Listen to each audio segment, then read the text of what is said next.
మేము అందరం కూడా ఐకమత్యంతో అందరం కలిసి మా ఇంటి దగ్గర గ్యాదర్ అయ్యి మొత్తం 24 మంది ఆఫీస్కి వెళ్ళడం జరిగింది. కానీ 1 అవర్ బిఫోర్గా ఉండాలని చెప్పిన కమిషనర్ గారు నాకు 3 రోజుల నుంచి చెప్తున్నారు 1 అవర్ బిఫోర్ అని ప్రొసీడింగ్ స్టార్ట్ అవుతాయని.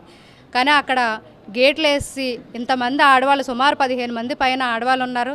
కౌన్సిల్ సభ్యుల్ని లోపలికి ఎవ్వరికి కూడా అలౌ చేయకుండా ఎండ్లోనే ఆడవారని కూడా చూడకుండా దౌర్జన్యంగా పోలీసు వారితో కలిసి బయట నించోబడడం జరిగింది.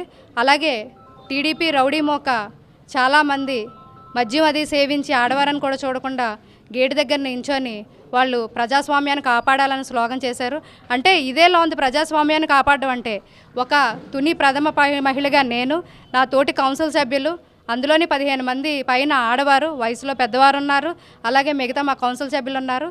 ఓటింగ్కి వెళ్ళాల్సిన మేము లోపలికి వెళ్లకుండా మా ముందు టీడీపీ రౌడీ మోక అంతా కూడా ప్రజాస్వామ్యాన్ని ఎంత బాగా కాపాడారో ప్రజలందరూ కూడా గమనించారు.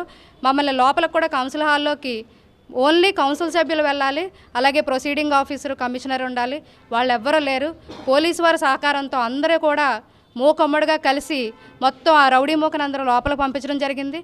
ఫస్ట్ అయితే లోపలికి వెళ్ళగానే మాకు చైర్స్ కూడా ఇవ్వలేదు. వాళ్ళ చైర్స్లో అర్హత లేని వాళ్ళు, రౌడీ మూక మద్యం సేవించి అర్హత లేని వాళ్ళు చైర్లో కూర్చున్నారు.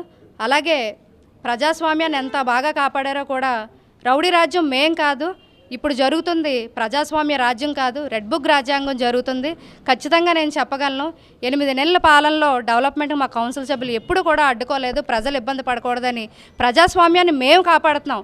తుని చరిత్రలో ఎప్పుడు కూడా ఇంత అగాధకం ఎప్పుడూ జరగలేదు. ఇంత మహిళల్ని ఎప్పుడూ కూడా ఇబ్బంది పెట్టలేదు. ఎందుకంటే నాకు తుని చరిత్రలో నేను ఒకసారి కౌన్సిలర్గా కూడా చేశాను. ఎప్పుడూ కూడా తుని కౌన్సిల్ సభ్యులు కానీ తుని మహిళలు కానీ ఇబ్బంది పెట్టడం అన్నది వీళ్ళకే చెల్లింది. ఇది రౌడీ రాజ్యం, రెడ్ బుక్ రాజ్యాంగం ఇప్పుడు జరుగుతుంది.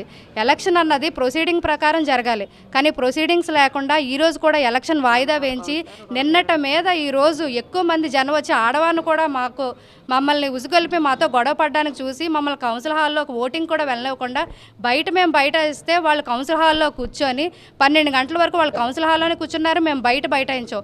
ఓటు వినియోగించుకోవడానికి వచ్చిన వాళ్ళం మేము బయట ఉన్నాము, వాళ్ళేమో కౌన్సిల్ హాల్లోని బయట రౌడీ మోక అంతా లోపల కూర్చొని కేవలం పోలీసు వారి సహకారంతోనే, అలాగే సిబ్బంది ఆర్ఓ, కనీసం ఈ 2 రోజుల్లో ఆర్ఓ కానీ కమిషనర్ కానీ ఎలక్షన్ చేయవలసిన ప్రొసీడింగ్ ఆఫీసర్ కానీ మాకు ఎవ్వరూ కనిపించలేదు.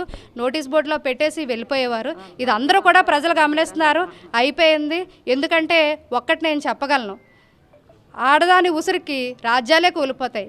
ఇంతమందిని ఎండలో నిలబెట్టి 2 రోజుల నుంచి బాధ పెడతాను ఉసురికి అధికారం కూడా రానున్న రోజుల్లో ఏమవుతుందో కూడా మేము చూస్తామని తెలియజేస్తున్నాను.